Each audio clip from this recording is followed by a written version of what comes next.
Hello everyone, welcome back to our channel. వేడివేడిగా రైస్లో కానీ అలాగే టిఫిన్స్లో కానీ అదిరిపోయే కాంబినేషన్ అయినా ఈ కోకోనట్ చట్నీని అయితే ప్రిపేర్ చేసేసుకుందామండి. దానికోసం స్టవ్ వెలిగించుకొని ప్యాన్ పెట్టుకొని 2 to 3 స్పూన్స్ ఆయిల్ని అయితే యాడ్ చేసుకోవాలి. ఆయిల్ వేడైన తర్వాత కారానికి తగ్గట్టు పచ్చిమిర్చి, ఎండుమిర్చి అలాగే 2 పెద్ద సైజు టొమాటో ముక్కల్ని సాల్ట్ కూడా యాడ్ చేసుకొని మగ్గించుకోవాలండి. వీటన్నిటిని మగ్గిన తర్వాత ఇందులో శుభ్రంగా కడిగి పెట్టుకుని ఒక కప్పు దాకా కొబ్బరి ముక్కల్ని కూడా యాడ్ చేసుకోవాలి. ఒక 2 minutes సాటే అయిన తర్వాత పులుపుకు తగ్గట్టు కొంచెం చింతపండుని యాడ్ చేసుకోవాలి.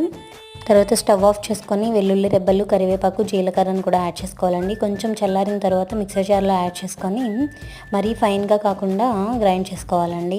ఎంతో రుచికరమైన కొబ్బరి చట్నీ అయితే రెడీ అయిపోయిందండి. మీరు టొమాటో వద్దంటే స్కిప్ చేసి కూడా చేసుకోవచ్చు. ఇప్పుడు పోపు వేసేసుకుందాం. దానికోసం ఆవాలు, శనగపప్పు, మినప్పప్పు, జీలకర్ర, వెల్లుల్లి రెబ్బలు, ఎండుమిర్చి అలాగే కొంచెం కరివేపాకును కూడా యాడ్ చేసుకొని పోపు పెట్టేసుకోవడమేనండి. టేస్టీ కోకోనట్ చట్నీ అయితే రెడీ అయిపోతుంది. మీలో ఎంతమందికి ఇష్టం ఈ కోకోనట్ చట్నీ అంటే let me know in the comment section.